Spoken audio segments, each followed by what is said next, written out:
Palavra de Deus, Hebreus, capítulo 10. A partir do versículo 19.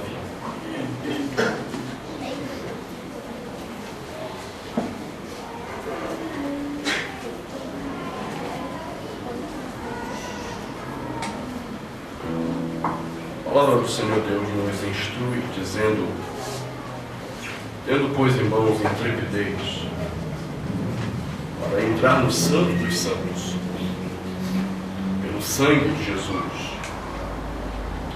pelo novo e vivo caminho que Ele nos consagrou pelo véu, isto é, pela sua carne, e tendo grande sacerdote sobre a casa de Deus, aproximemo-nos com sincero coração, em plena certeza de fé, tendo o coração purificado de má consciência e lavado o corpo com água pura. Guardemos firme a confissão da esperança sem vacilar, pois quem fez a promessa é fiel. Consideremos-nos também uns aos outros para nos estimularmos ao amor e às boas obras. Não deixemos de congregar-nos, como é costume de alguns. Antes façamos admoestações, e tanto mais quanto vedes que o dia se aproxima. Porque se vivermos deliberadamente em pecado, depois de termos recebido o pleno conhecimento da verdade, já não resta sacrifício pelos pecados. Pelo contrário, certa expectação horrível de juízo e fogo vingador, prestes a consumir os adversários. Sem misericórdia morre pelo depoimento de 2 ou 3 testemunhas quem tiver rejeitado a lei de Moisés. De quanto mais severo castigo julgais vós, será considerado digno aquele que calcou aos pés o Filho de Deus, profanou o sangue da aliança com o qual foi santificado e ultrajou o Espírito da graça. Ora, nós conhecemos aquele que disse: a mim pertence a vingança, eu retribuirei. E outra vez, o Senhor julgará o seu povo. Horrível coisa é cair nas mãos do Deus vivo. Palavra do Senhor. Demos graças a Deus, Senhor, pela tua palavra, por esse tempo precioso que o Senhor nos dá para meditarmos nas Escrituras. Que as nossas vidas sejam agora refletidas diante da tua palavra, para que vejamos aquilo que se passa em nosso coração, para que nos vejamos como diante de um espelho, e assim possamos ver aquilo que diante do Senhor precisamos consertar em nossa vida. Concede-nos a tua graça, a bênção do teu Espírito nesta hora. Nós te pedimos em nome de Jesus. Amém. Amém. Poder sentar.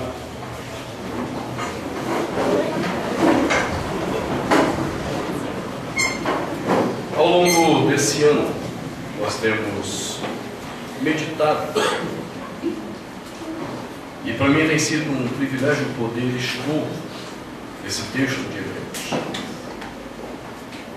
Começamos isso no dia 31 de dezembro do ano passado, quando colocamos o nosso desafio espiritual olhar para esse texto em busca de uma espiritualidade que estivesse centrada de fato na cruz. Não numa espiritualidade louca, não numa espiritualidade de arrepios, uma espiritualidade de sericutico, uma espiritualidade de lágrimas, mas uma espiritualidade que de fato refletisse a cruz na nossa vida. E então nós começamos a observar esse texto, e durante o tempo do ano passado que eu preparava essa série de sermões, os versículos 26 a 31, eles não faziam parte, no início, dos meus estudos. Foi durante os estudos do ano passado que eu decidi incluir esses versículos, por uma questão muito séria que acontece após entendermos a espiritualidade. E hoje nós vamos olhar esses versículos de uma forma única na mensagem que eles têm, nós observamos que dos versículos 19 até o versículo 21, nós aprendemos uma coisa muito importante sobre a espiritualidade. Nenhum de nós, e absolutamente nenhum de nós, tem comunhão com Deus porque quer. A espiritualidade não é algo que nasce da minha vontade, mas pelo contrário. O que eu quero é distância de Deus. O que eu desejo é o afastamento de Deus. Eu não amo a Deus por natureza, eu não gosto de Deus por natureza. Deus é um cara muito chato por natureza para o meu coração, porque Ele vai contra tudo aquilo que eu quero, tudo aquilo que eu desejo. Então, a menos que Deus tome a iniciativa de quebrar esse ódio que nós sentimos por Ele, a menos que Deus tome a iniciativa de nos cativar por meio do seu Filho Jesus, nós não desejaríamos comunhão com Deus. E então nós vimos que 3 questões são apresentadas aqui. Primeiro, o sangue de Jesus. Segundo, o novo e vivo caminho que Ele nos consagrou. E segundo, o sacerdócio que Ele assume para que nós possamos ter comunhão com Deus. Tendo entendido isso, nós começamos a observar então dos versículos 22 até o versículo 25, que uma vez estando em Deus, por meio de Cristo Jesus, uma vez reconciliado com Deus, por meio de Cristo Jesus, a palavra de Deus nos ensina um caminho agora para que essa intimidade, essa relação que foi restaurada, seja aprofundada. Então nós vimos que primeiramente Ele nos ensina no versículo 22 uma aproximação de fato de Deus, onde os nossos temores são jogados fora. Já não precisamos temer se de fato fomos reconciliados. Uma outra questão que Ele nos ensinou nesse tempo é que nenhuma intimidade com Deus será profunda se nós não aprendemos a guardar firme a confissão da esperança que nos é dada em Cristo Jesus. A terceira questão que nós vimos é quando Ele diz que nós precisamos aprender a considerar uns aos outros. Não existe intimidade com Deus que não passe pela capacidade de ver e de perceber o outro. Ninguém pode dizer que tem intimidade com o Senhor se é incapaz de perceber o outro. Porque a reconciliação com Deus significa a nossa reconciliação com o nosso próximo. E então, no domingo passado, nós terminamos as exposições do versículo 25, quando ele diz: não deixemos de congregar-nos. É impossível que alguém que tenha experimentado comunhão com Deus deseje o afastamento do corpo de Cristo, deseje o afastamento da comunidade dos fiéis que adoram esse Deus que nos amou e nos reconciliou por meio de Jesus Cristo. E então, até o versículo 25, nós temos absolutamente tudo aquilo que nós precisávamos entender sobre uma espiritualidade que está centrada na cruz e que de fato faz diferença na vida da gente. Por que o versículo 26? No ano passado, quando eu meditava nesse texto e preparava essas exposições, eu tive que olhar para o 26 de uma forma diferente. A partir do versículo 26, ele não fala mais nada sobre essa intimidade. Ele não fala mais nada dessa aproximação. Mas é interessante que, como um bom pastor que zela pela vida das ovelhas, o autor de Hebreus, ele olha para aquilo que ameaça isso. Não é apenas dizer qual é o caminho, mas como um bom pastor de ovelhas, ele diz: você precisa tomar cuidado com uma questão bem básica, que pode minar todo o teu entendimento de Deus, toda a tua relação com Deus. E o que ele trata então, a partir do versículo 26 até o 31, é desse grande perigo. O grande perigo que muitos irmãos já tinham experimentado. Eu já contei a vocês a história de um amigo meu, que chegou no seminário, um homem muito piedoso. E após o tempo nosso de seminário, esse homem saiu descrente. Totalmente descrente. Então, em 2007, 2008, não lembro direito, nós já tínhamos quase 12, 13 anos de formados.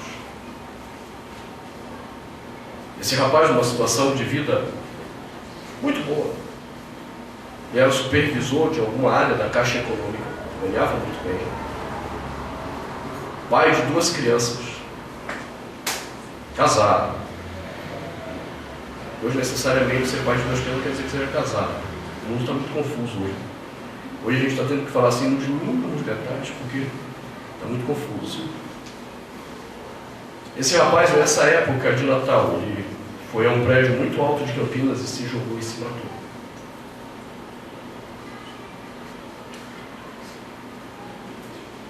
Alguém que você via no seminário com uma vida que nos parecia exemplar, uma vida de oração.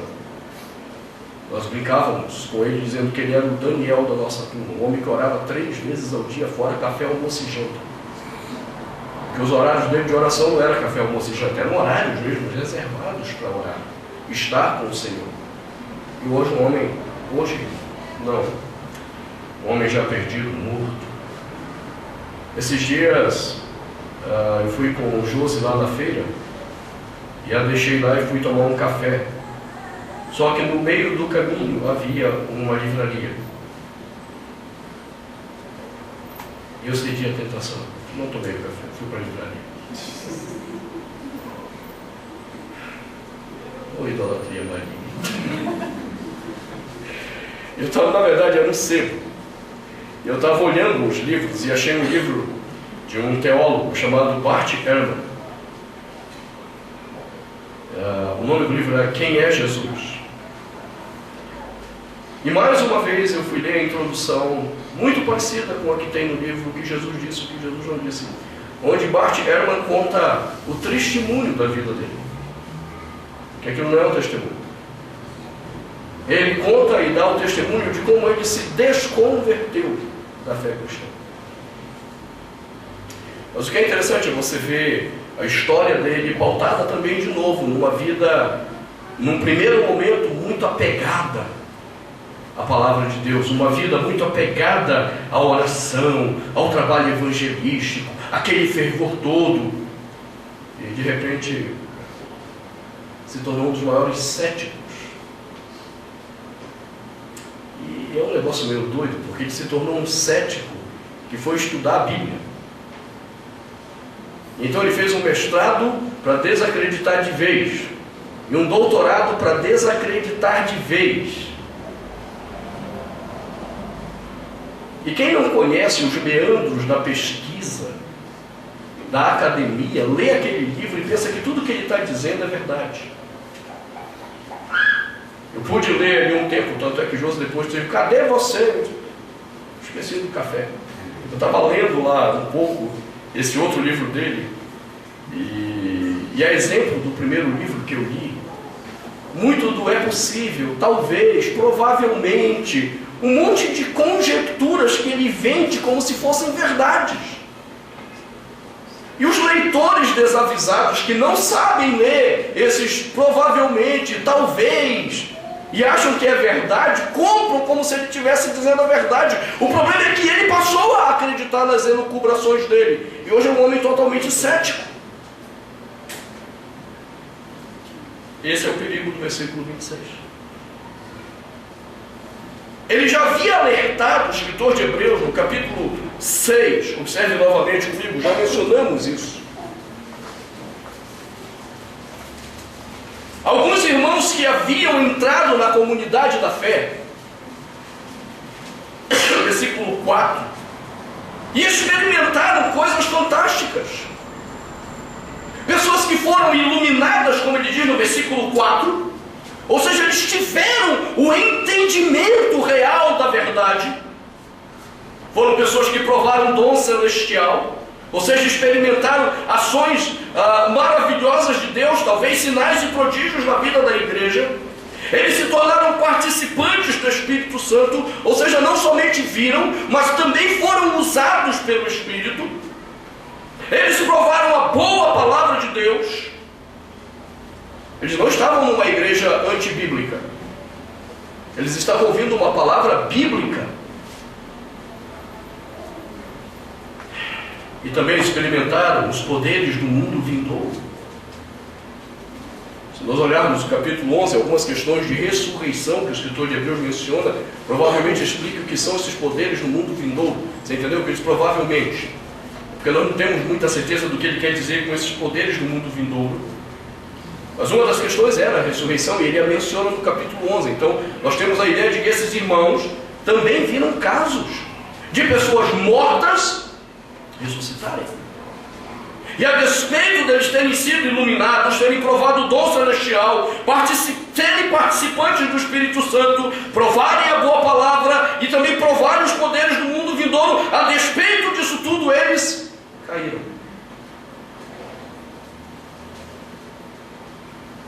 E se você olhar o capítulo 3, o escritor de Hebreus havia dito, isso não é surpresa. Em Israel já havia acontecido isso.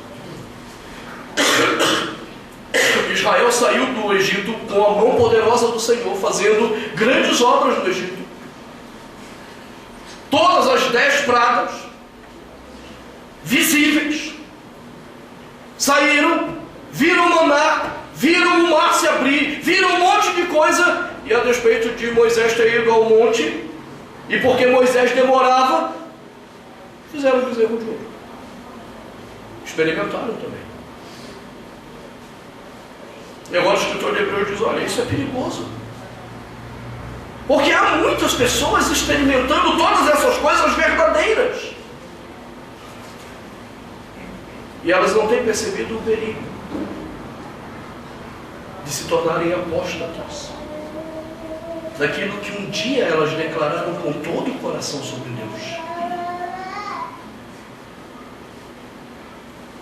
Então, por isso, quando ele termina de tratar desse momento de comunhão, de uma vida de intimidade com o Senhor, ele volta a esse tema da apostasia. E é sobre isso que ele trata do versículo 26 ao versículo 31. E nós não poderíamos terminar essa série de sermões se nós não alertássemos você para o perigo dessa apostasia, que pode nos enganar de fato na relação com Deus. Há algumas questões que ele pontua sobre isso, mas o cerne está ligado a 3 caminhos da apostasia, que nos fazem ficar cegos e não percebermos que ainda não entendemos de fato, que nos torna, a apostasia que nos torna soberba com o nosso entendimento e nos impede de percebermos que de fato ainda não conhecemos a verdade. Ele começa então com uma introdução, versículo 26, dizendo: porque se vivermos deliberadamente em pecado, já não resta sacrifício pelos pecados. Do ponto de vista prático, nós percebemos a apostasia quando os nossos pecados não são combatidos. Eles meramente são aceitos na nossa vida como se fossem normais. Daí a expressão que ele começa: se vivermos deliberadamente. A palavra grega que ele utiliza aqui, e que é traduzida como deliberadamente, implica numa ação planejada. Talvez você entenda isso um pouco à luz do contexto que ele vem falando, que era a cultura dos rituais judaicos. Talvez você que tenha sido católico romano entenda isso à luz dessa cultura também.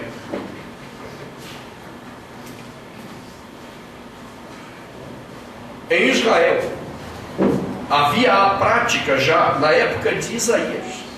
Nós estamos falando de 800 anos antes de Jesus aproximadamente, das pessoas pagarem antecipadamente pelos seus pecados. Elas não iam só pagar pelo pecado da semana, como mandava a lei, mas elas já levavam para pagar antecipadamente. Os caras já tinham planejado o que eles iam fazer. Eu já vou antecipar logo, porque facilita a minha vida. É interessante como essa mentalidade de ser fiel totalmente recriminada por Deus no Antigo Testamento, entrou no cristianismo por meio da Igreja Católica. Afinal de contas, o que me impede de pecar?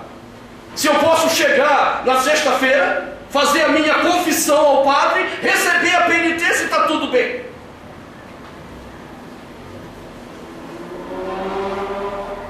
E aí a gente ainda tem um carnaval.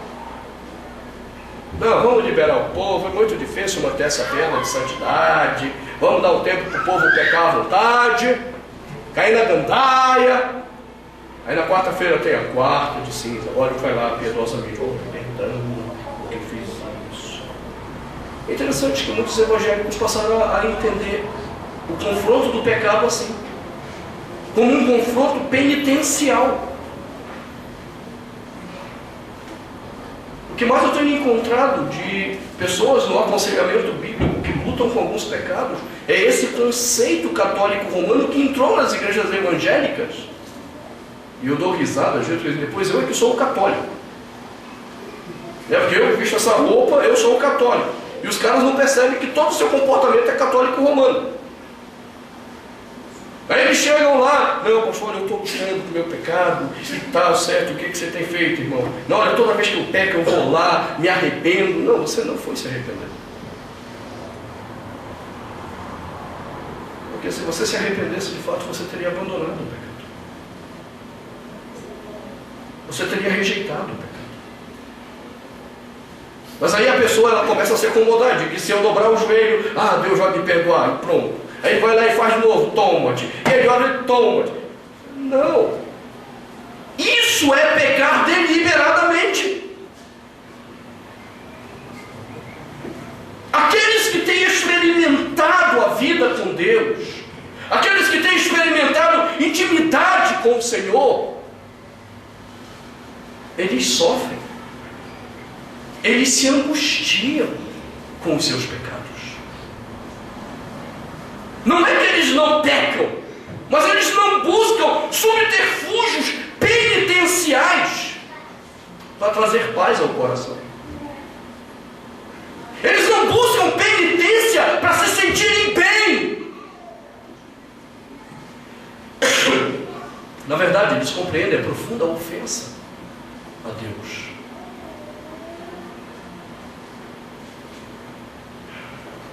Há um capítulo no livro do Dr. Sproul chamado A Santidade de Deus, cujo título é muito interessante. O título chama-se A Insanidade de Lutero.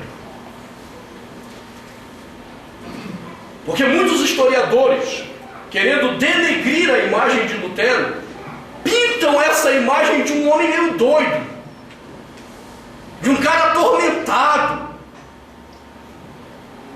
Está vendo? O bicho era doido. Como é que você crê num maluco desse que vai lá, prega 95 teses e o povo segue um maluco desse? Isso não vai mostrando que realmente Lutero tinha tormentos profundos. O que as pessoas não dizem é que os tormentos de Lutero eram por causa dos seus pecados. De compreender o Deus que era santo, santo, santo. E ele, Lutero, olhar para a sua vida e ver a desgraça de homem que ele era, de pecador que ele era, e aquilo o atormentava de fato. Quando Lutero vai para o mosteiro em busca da salvação, o caminho que ele conhecia era o penitencial. E esse homem passava dias jejuando para mortificar a carne. Esse homem passava alguns dias se penitenciando com aqueles flagelos, porque ele queria matar a carne. Ele era atormentado pelo pecado. Até que, tendo compreendido a graça de Cristo, o pecado já não era a razão para ele se matar ou se machucar, mas a graça continuava, trazia de forma viva a imagem do pecado e da ofensa, para que ele pudesse chegar a Cristo e ter a cura do seu comportamento, do seu coração. Quando o escritor de Hebreus fala dessas pessoas que andam na igreja e não levam a sério o seu pecado, ele diz: você não pode esperar dessa pessoa a não ser uma apostasia. Porque elas deliberadamente decidiram viver no pecado. Elas só não querem ver isso. Elas querem persistir num caminho de desonra a Deus.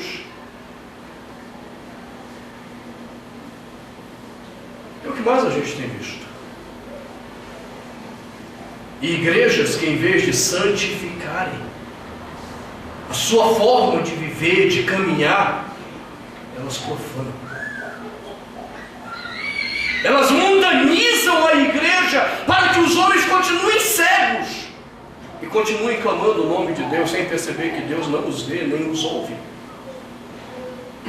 porque deliberadamente decidiram viver na prática do pecado.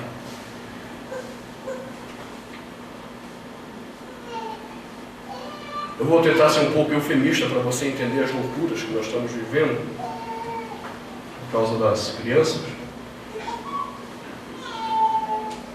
Mas uma senhora que terminou o aconselhamento bíblico conosco, ela é psicóloga, entendeu que não dava mesmo para conciliar o negócio. E ela tem trabalhado como conselheira bíblica agora. E é muito engraçado ela falando da crise com o esposo, dizendo: minha filha, aconselhamento bíblico não paga a sua conta. E ela me trouxe um caso, quero dizer: pastor, eu não sei como instruir uma moça de uma igreja do fogo, do mistério, cheia do Espírito Santo, que estava numa crise lá, se namorava, não namorava um rapaz da igreja e tal. Ela tinha um ex-namorado que ela gostava, mas aí tinha terminado, não quer saber, o ex-namorado apareceu, aí decidiram ir conversar. Motel é pecado. Aí foram para um hotel, porque hotel não é pecado. E então conversa vai, conversa vem, fez uma carência lá. Estou sendo eufemista.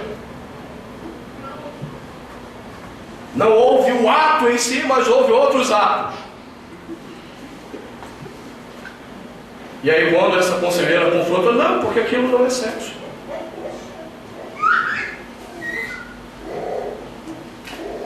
A gente mascara o que é pecado. A gente justifica o que é pecado.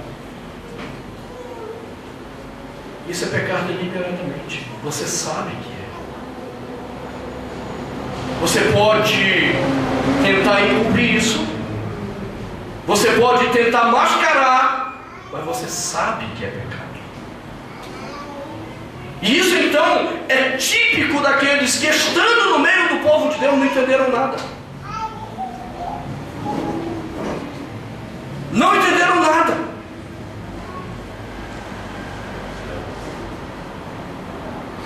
E o mais lamentável é que talvez essas pessoas um dia vão ter que se deparar com uma triste proclamação: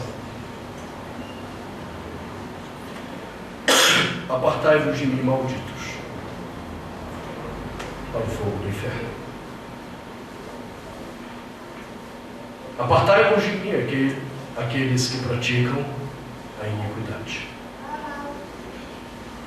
porque decidiram viver deliberadamente em pecado e acharam que a comunhão com Deus era uma espécie de rito penitencial. A gente vem aqui, se penitencia, está tudo jóia.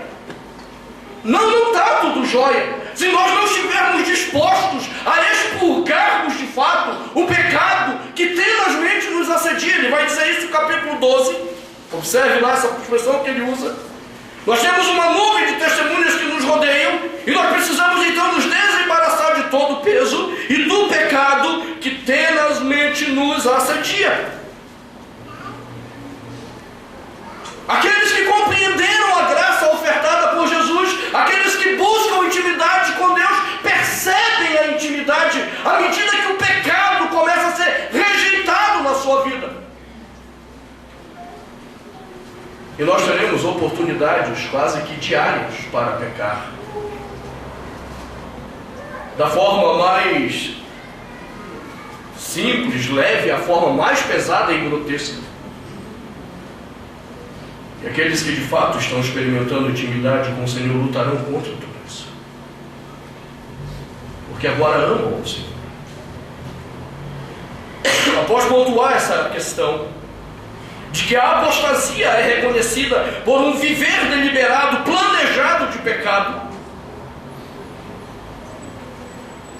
ele diz que a única coisa que essa pessoa pode esperar, versículo 27, é o juízo e o fogo virá. Não há mais o que fazer com essa pessoa. E nós precisamos levar isso a sério, para que não fique vago o juízo e o fogo vingador. Ele primeiro mostra que isso é justo, quando no versículo 28 ele diz que no Antigo Testamento se dizia que bastava o depoimento de 2 ou 3 testemunhas que tivessem rejeitado ao Senhor para que ele fosse morto.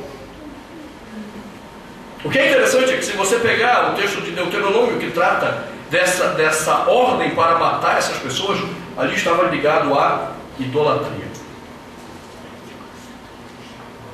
Por meio de depoimentos de 2 ou 3 testemunhas de pessoas que viram o idólatra, mata essa pessoa. O que é que nos afasta de Deus de fato? Não são as nossas idolatrias. Não é o desejo de nos agradarmos em vez de agradarmos a Deus? Ele diz, olha, no Antigo Testamento a simples idolatria levava à morte. Qual é o grande problema do apóstata? Então ele coloca as 3 características que nós precisamos ponderar na nossa vida, de como a apostasia pode estar presente em nós, ou como podemos estar sendo conduzidos à apostasia. Versículo 29 ele diz, se vocês acham que aquelas pessoas que morriam no Antigo Testamento estavam corretas pela idolatria delas, de quanto mais severo castigo julgais vós, será considerado digno aquele que calcou aos pés o Filho de Deus, profanou o sangue da aliança com o qual foi santificado e ultrajou o Espírito da graça. Quais são os cuidados que nós precisamos ter com o nosso coração, para que nós não sejamos achados como apóstatas que estão pecando deliberadamente? Primeiro sério pecado de um apóstata: calcar aos pés o Filho de Deus. A cena grega que é usada aqui ela é muito forte. Calcar, a palavra grega que aparece ali, implica em colocar o Filho de Deus debaixo do seu sapato e pisar nele, esmagando.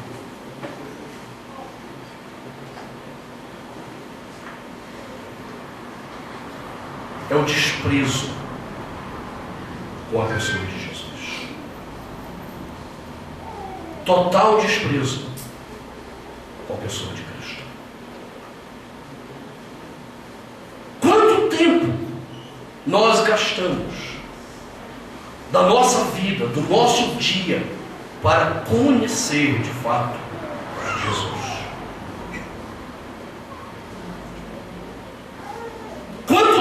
Para refletir o que a palavra de Deus diz sobre ele. E há pessoas que acham que é simples. Basta dizer, ele é o Salvador, e você não entendeu nada disso. Ele é o Senhor, e você não entendeu nada disso. Quanto mais dizer o que o escritor de Hebreus disse no capítulo 1, eu quero que você lembre, nós mesmo passamos essa questão de forma rápida, porque não era o texto para meditar, mas olha lá no capítulo 1. Versículo 1 ele diz, havendo Deus outrora falado muitas vezes, de muitas maneiras aos pais pelos profetas, nesses últimos dias nos falou pelo Filho. Primeira coisa que ele está dizendo, a última revelação para nós foi Cristo Jesus. Aí ele continua, a quem constituiu o herdeiro de todas as coisas. Você compreende essa frase? Quando diz que Jesus é o herdeiro de todas as coisas, ele acrescenta, pelo qual também fez o universo. Você compreende essa ideia?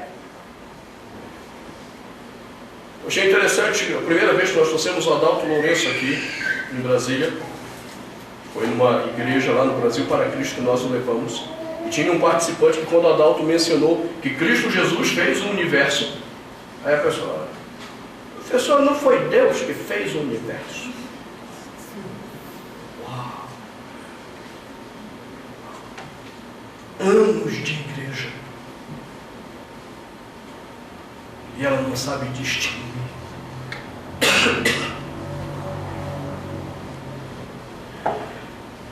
A obra diretiva de Deus e a obra concretizada de Deus. Aquela pessoa era uma novidade que Jesus tivesse feito o universo. Você compreende quando ele diz no versículo 3 que Jesus é o resplendor da glória e a expressão exata do ser de Deus? Você compreende quando ele diz que ele, Jesus, sustenta todas as coisas pela palavra do seu poder? Você compreende quando ele diz que Jesus, depois de ter feito a purificação dos nossos pecados, assentou-se à direita da majestade nas alturas? Você compreende quando ele diz que ele tem um nome mais elevado de todos os nomes, acima dos anjos?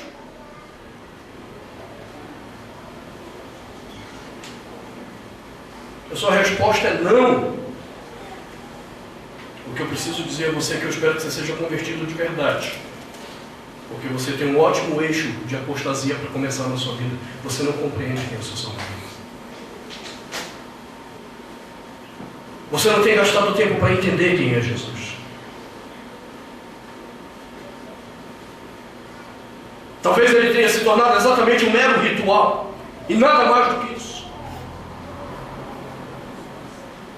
E na nossa cultura de banalização, então, ficou mais fácil, porque tudo agora a gente fala Jesus. Onde o sagrado e o profano não se distinguem mais.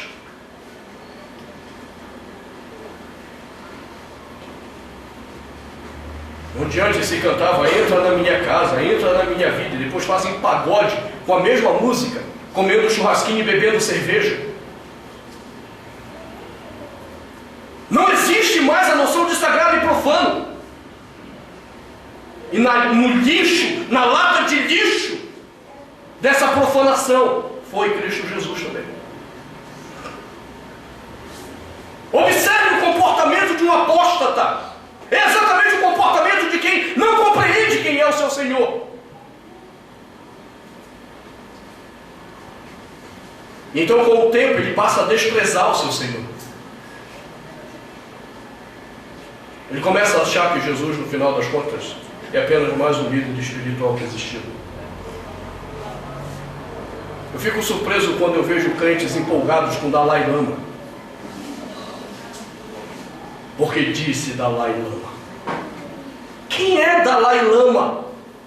Um homem pecador destinado ao inferno como todos os outros homens que rejeitaram a salvação única de Cristo Jesus, disse Dalai Lama.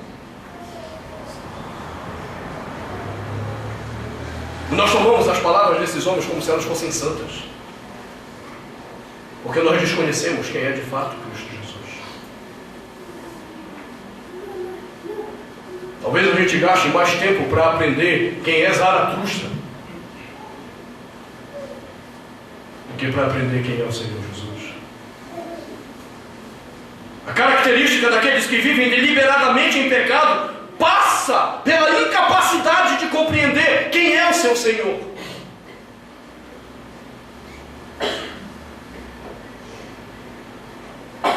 Talvez isso tenha sido um dos ensinos mais importantes que houve na minha vida sem eu saber.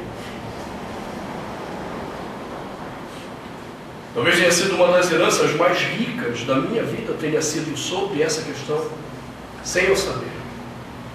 Quando eu era criança pequena, lá em Macapá, em Barbacena, igreja presbiteriana ela tinha a chamada Liga Juvenil.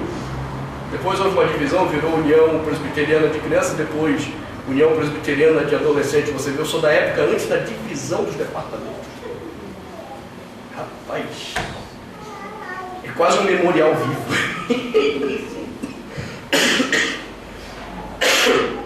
E nós tínhamos um estudo todo sábado da Liga Juvenil. E eu lembro que a minha mãe tinha comprado um livro para estudarmos. Era daqueles, leia a Bíblia e responda. Sabe aquele que tem lá o texto bíblico, agora responda as perguntas. E aquele livro é interessante, até hoje ele me marcou. Qual era o nome do livro? Quem é Jesus?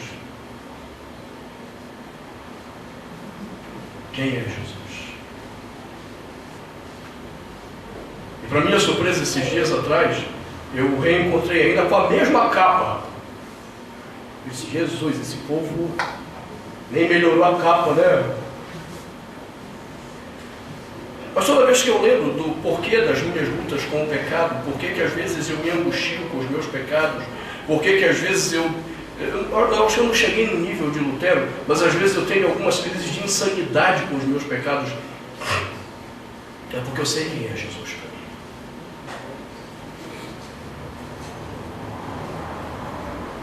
mim. Essa é a questão, eu sei quem ele é. Quando no seminário meus professores liberais tentavam dizer para mim que Moisés não tinha escrito nada, que o Pentateuco não era de Moisés, que aquilo eram 4 fontes diferentes. Entenda, hoje eu não sou aquele garoto de seminário. Hoje eu entendo bem essas teorias da chamada hipótese documentária.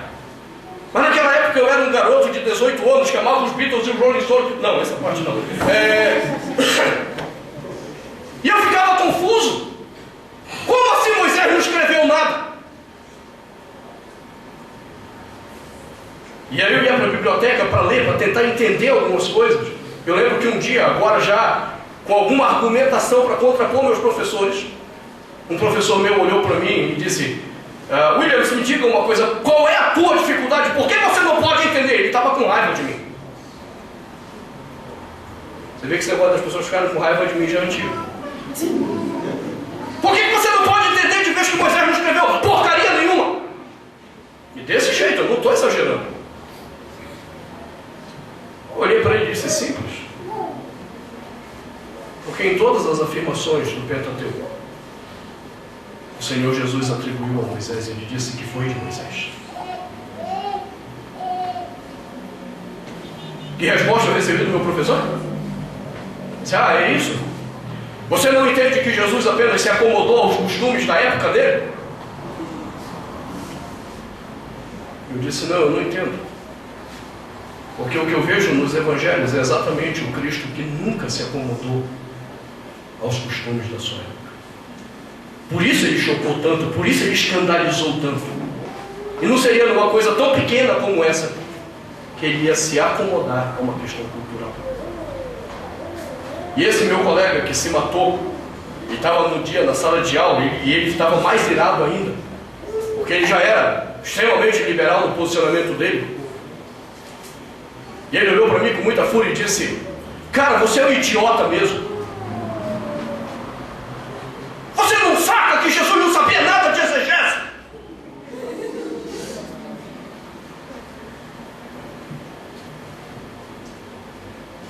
A única coisa que eu pude dizer para aquele rapaz foi, eu não sei se ele entendia de exegese como nós entendemos. O que eu sei é que ele era Deus e era o autor da Escritura. Você entende como isso faz diferença? Pessoas que estão prestes a apostasia são pessoas que não conhecem o seu Senhor. E então, elas, dentro de algum momento, elas começam a desprezar o entendimento do Filho de Deus.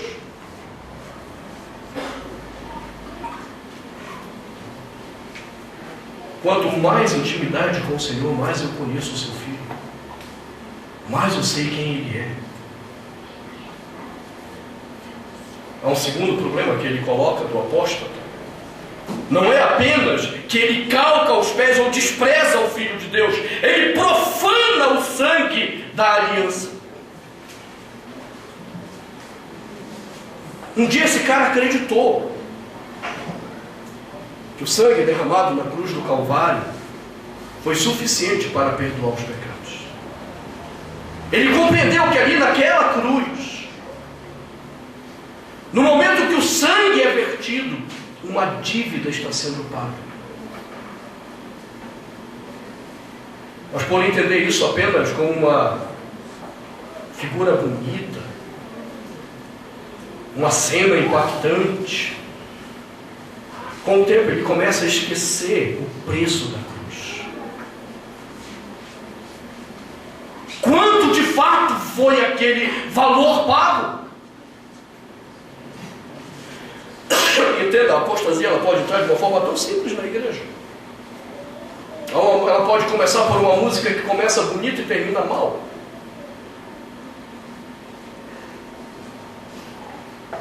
Eu gosto muito daquela música que diz: luz do mundo, vieste à terra, para que eu pudesse te ver. Tua beleza me leva a adorar-te. Quero contigo viver. Vim para adorar-te. E até aí está indo tudo bem. Aí quando chega no final, aí já tem um sonzinho de um rock mais trabalhado. Aí já dá para você ver os metaleiros com cabelão já. E a apostasia começa a entrar dizendo: eu nunca saberei o preço dos meus pecados lá na cruz. Você entende a apostasia?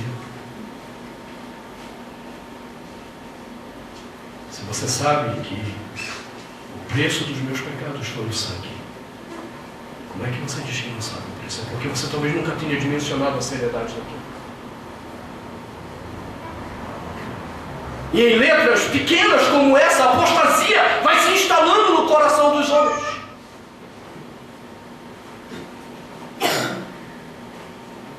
Como eu nunca tinha achado uma métrica para esse pedaço, eu não sou daqueles que, porque um pedaço está errado, joga fora tudo. Eu cortei esse final, porque o resto está perfeito. Aí esses dias o Jean achou uma métrica corrigindo essa heresia e apostasia. Talvez a gente cante aqui, mas com a correção da apostasia, às vezes em pequenas coisas. Não é o que as igrejas estão cantando? Tem aquela outra música elétrica. Não, ela não é elétrica, eu tenho um pedacinho dela também, né, que a gente vem para adorar o Senhor. E lá no final diz assim: eu escolhi o Senhor, esqueci a música, fugiu. Eu te escolhi e tal. Quem é você para escolher Deus? Pelo amor de Deus.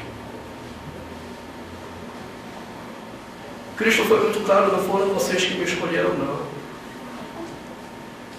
Fui eu que vos escolhi. Então percebam, nós vamos diminuindo o valor do sangue, do que ele fez, da obra dele.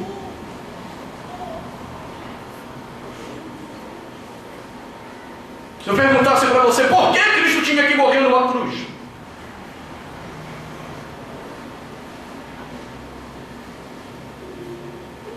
se você não consegue me responder isso, é porque talvez você nunca tenha parado para pensar na seriedade daquilo que foi feito. Se você não consegue dar testemunho da sua fé, do Filho de Deus, que tinha que morrer numa cruz, e se não fosse daquele jeito, a justiça de Deus não seria satisfeita. Se você não consegue explicar isso, você é uma presa fácil da apostasia.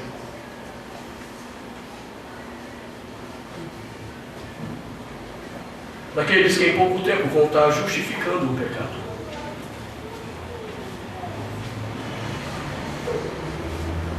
Desprezo com o Filho de Deus. Desprezo com o sangue do Filho de Deus. E por último ele diz que esses que passaram a viver em pecado e que são merecedores da ira de Deus, eles ultrajaram o Espírito da graça. A palavra grega aqui se refere à ideia também de desprezo, só que ela tem uma ênfase diferente, é um desprezo insolente. É a insolência contra o Espírito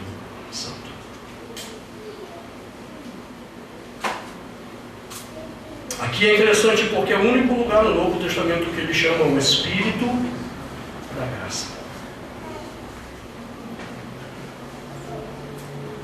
Porque foi por meio do Espírito que a graça foi dada a nós. Nós fomos regenerados pelo Espírito. Foi Ele que nos convenceu do nosso pecado. Foi Ele que nos convenceu da justiça. Foi Ele que nos convenceu do sangue do Cordeiro.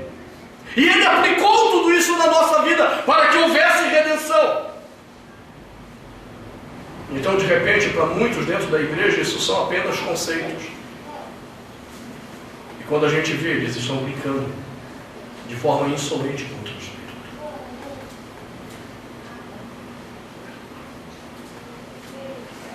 Aos que conheceram a verdade, desprezaram o Filho e o sangue,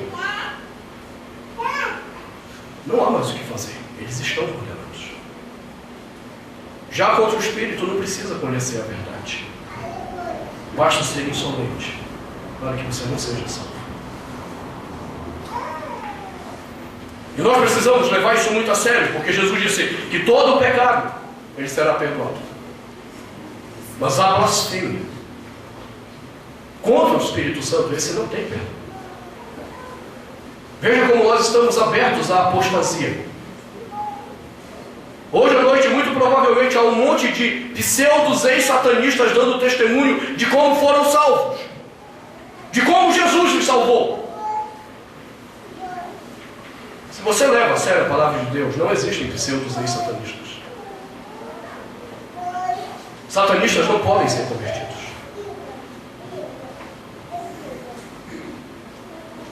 Então eu costumo dizer, a menos que eles sejam mentirosos e estão usando o termo apenas para ganhar um público e vender seu testemunho, esses homens de fato não são convertidos.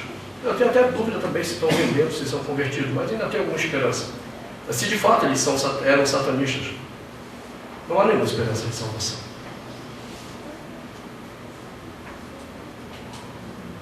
Porque se você nunca estudou o satanismo, talvez seja interessante você saber que um dos ritos que se pratica no satanismo é a blasfêmia consciente contra o Espírito Santo. É a insolência contra o Espírito Santo. Uma vez eu fui falar de uma igreja que era Buster Plus pentecostal, neopentecostal. O negócio lá era grande, o mistério era violento. Eu já tinha ido lá pregar 3 vezes, confrontei duramente a igreja. E eu disse, rapaz, você quer gostar de apanhar. E me chamaram para dar um curso. Eu disse, pronto, isso aqui é doideira, meu irmão. E no dia que eu mencionei isso, a igreja ficou escandalizada, porque estava acostumada a ouvir testemunho de Daniel Mastral, não sei o que, Rebeca Brown, ele veio para libertar os cativos, essa maluquice toda. Ficaram chocados. Aí o pastor ficou meio assim, né?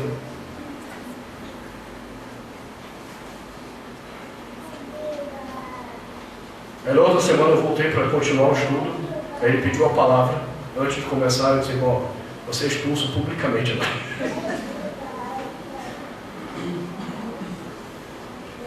E aí ele contou para a igreja que ele ficou muito intrigado com aquilo que eu havia dito.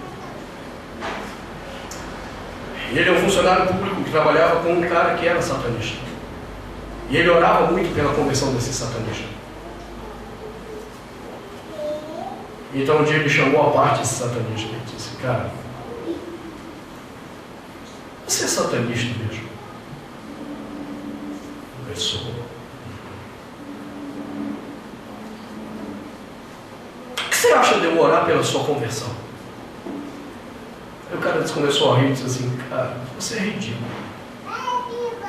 Você não acredita na palavra que vocês dizem que é errado. Eles não mencionam. Como assim? Cara,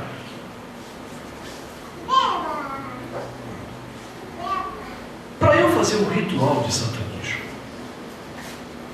eu tive que ler 15 vezes a Bíblia toda. Para no momento do rito, eu blasfemar contra o teu Espírito Santo aí, ponto por ponto. E ele começou a jogar a podridão da insolência contra o Espírito Santo na cara daquele pastor.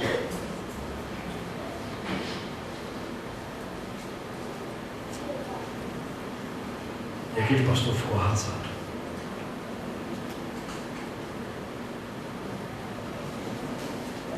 A blasfêmia contra o Espírito Santo não tem perdão, irmãos. E há muitos que caminharam na apostasia, saíram da igreja para blasfemar.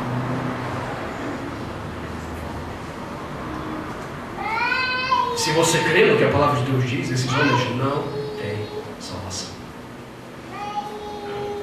E sinceramente, eu não vou orar por Daniel Mastral. Eu não vou orar por Rebecca Brown e nenhum desses filhos do demônio, se de fato são satanistas, porque são filhos do demônio de fato. Eu não vou orar por eles. Porque a Escritura me diz que eles não podem ser salvos. Porque blasfemaram contra o Espírito de Deus. E esse é o caso mais crítico da apostasia.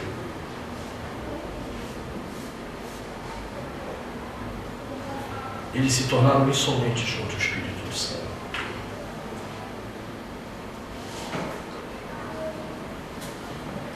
Você não precisa ser satanista. Se em algum momento a sua apostasia lhe levou a ser insolente contra o Espírito Santo, também não posso orar pela sua vida.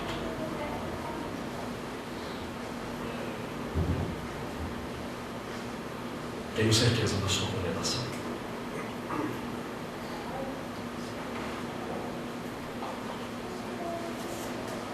Por que não podemos ter comunhão com Deus? Até começamos bem o caminho. Nós terminamos mal, permitindo que a apostasia entre na nossa vida. E ela encontra caminho quando não compreendemos direito quem é o nosso Salvador. E ficamos sujeitos aos enganos dos homens. Quando não compreendemos direito o que Ele fez por nós, e passamos a achar que é meramente rito. Então a apostasia encontra lugar de vez na nossa vida, levando-nos a blasfemar do Santo Espírito. Por isso o escritor de Hebreus diz: porque se vivermos deliberadamente em pecado, depois de termos recebido pleno conhecimento da verdade, já não resta sacrifício pelos pecados. Qual é a conclusão? Nós conhecemos aquele que disse: a mim pertence a vingança, eu retribuirei. E outra vez o Senhor julgará seu povo. Horrível coisa é cair das mãos de Deus. Deus nos chamou para a intimidade com Ele. Isso não quer dizer que Ele não matará aqueles que profanarem o seu nome, a sua obra, o seu Espírito. Por isso que a aproximação é só para quem está em Jesus. Quem está em Jesus, você não precisa ter medo. Não importa qual é o tamanho do seu pecado, se você está em Cristo, Deus Pai vai te acolher e tratar da sua vida. Mas se você não está em Cristo, Ele vingará o nome dele, a desonra que você tem provocado com suas atitudes, com o seu pecado. Por quê? Porque Ele julgará. O juízo dele é certo. Então eu quero terminar essa série de sermões hoje, te advertindo, para que você observe a sua vida.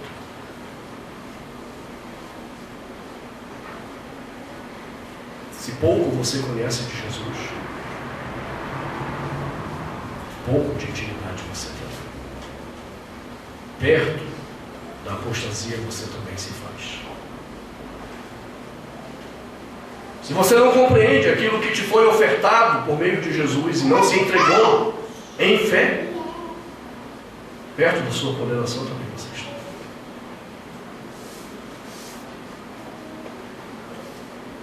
Se você tem sido irreverente, insolente, desrespeitoso com o Espírito Santo,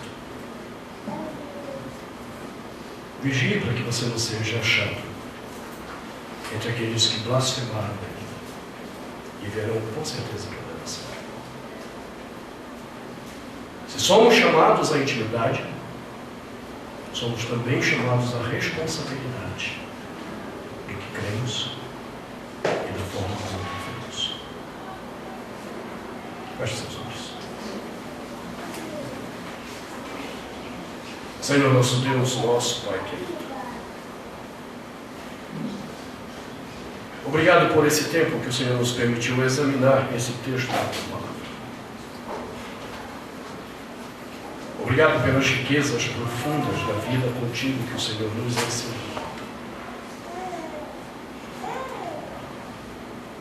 Nos ajuda.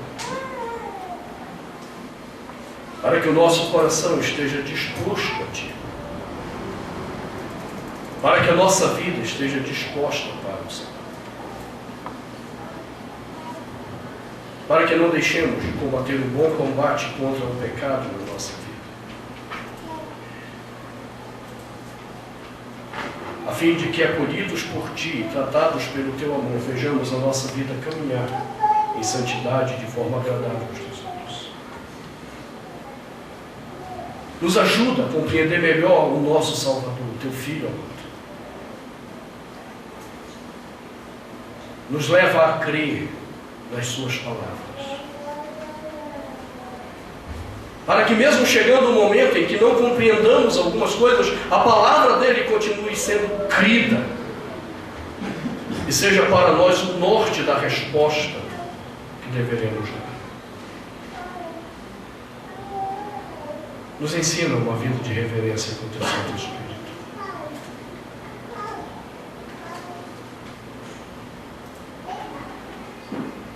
Livra-nos das brincadeiras tolas que desonram a nossa vida. Ajuda-nos. Nós precisamos mais do Senhor, mais de Ti, mais da Tua graça. Pedimos essas bênçãos ao Senhor em nome do Teu Filho amado Jesus.